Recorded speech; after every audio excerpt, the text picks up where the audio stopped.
আজকে আমি আপনাদের সাথে শেয়ার করছি শুধুমাত্র ২টি ডিম দিয়ে কিভাবে এই নরম তুলতুলে চকলেট কেকটি বানিয়ে ফেলতে পারবেন। কেক তৈরির জন্য আমি প্রথমে একটি মিক্সিং বোলে নিয়ে নিচ্ছি ২টি রুম টেম্পারেচারে থাকা ডিম। ডিমগুলো যদি ফ্রিজে থাকে তাহলে ২০ মিনিট আগেই ফ্রিজ থেকে নামিয়ে নিতে হবে। এবার সামান্য পরিমাণ লবণ দিয়ে দিচ্ছি। এবার আমি একটি হ্যান্ড বিটারের সাহায্যে ভালো করে মিশিয়ে নিচ্ছি। ডিমের মিশ্রণটাতে কিছুটা ফুমি হয়ে আসার পর দিয়ে দিচ্ছি ১ কাপ পরিমাণ চিনি। এবার আবারও একটি হ্যান্ড বিটারের সাহায্যে ডিম আর চিনিটাকে মিশিয়ে নিচ্ছি। একটু সময় নিয়ে বিট করতে হবে যাতে ডিমটা এরকম ফুমি হয়। পারফেক্ট কেক তৈরির জন্য এরকম ফুমি রাখতে হবে। এ পর্যায়ে আমি দিয়ে দিচ্ছি ১/২ চা চামচ ভ্যানিলা এসেন্স। ভ্যানিলা এসেন্স ব্যবহার করলে ডিমের কাঁচা গন্ধটা আসে না। আবারও হ্যান্ড বিটারের সাহায্যে ভালোভাবে মিশিয়ে নিচ্ছি। মিশিয়ে নেওয়া হয়ে গেছে। এবার আমি এখানে দিয়ে দিচ্ছি ১ কাপ রান্নার তেল। এবার এগুলোকে কিছুটা সময় নিয়ে খুব ভালোভাবে মিশিয়ে নিচ্ছি। ভালোভাবে মিশিয়ে নেওয়ার পর দেখতেই পাচ্ছেন কালারটা চেঞ্জ হয়ে এসেছে। আর অনেকটা ঘনও হয়ে গেছে। এবার ১ কাপ পরিমাণ আটা অল্প অল্প করে ডিমের মিশ্রণের সাথে দিয়ে খুব ভালোভাবে মিশিয়ে নিচ্ছি। মিশানোর কাজটা অনেকটা দ্রুতভাবে করবেন না, তাহলে কেকের মিশ্রণটা নষ্ট হয়ে যাবে। কেকের মিশ্রণটা তৈরি করতে একটু ঝামেলা হয়ে যায়, তার কারণে একটু সময় নিয়ে করতে হয়।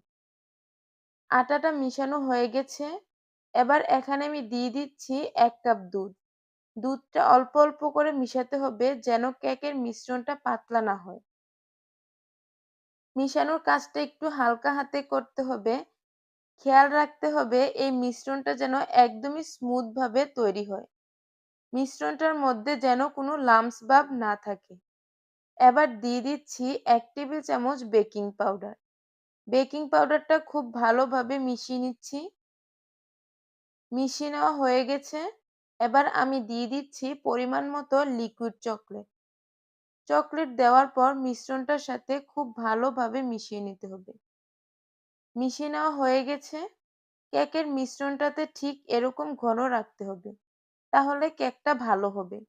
এবার একটি পাত্রে কাগজ দিয়ে আমি তেল ব্রাশ করে নিয়েছি। এবার এর মধ্যে কেকের মিশ্রণটা ঢেলে দিচ্ছি। এবার আমি একটা টুথপিক দিয়ে কেকের মিশ্রণটার উপরে ঘুরিয়ে নিচ্ছি যেন কোনো এয়ার বাবল না থাকে। থাকলেও তা যেন বেরিয়ে আসে।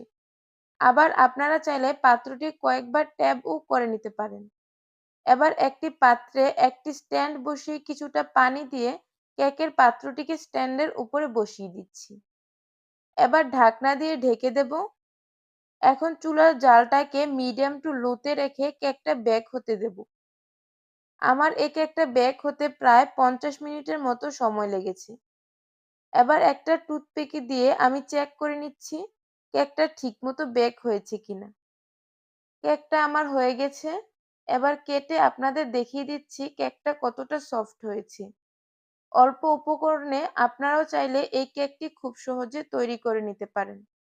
আশা করি আজকের রেসিপি ভালো লেগেছে। আজকের রেসিপি ভালো লাগলে অবশ্যই আমাদের চ্যানেলটি সাবস্ক্রাইব করে রাখবেন। আজ এখানেই বিদায় নিচ্ছি। আল্লাহ হাফেজ।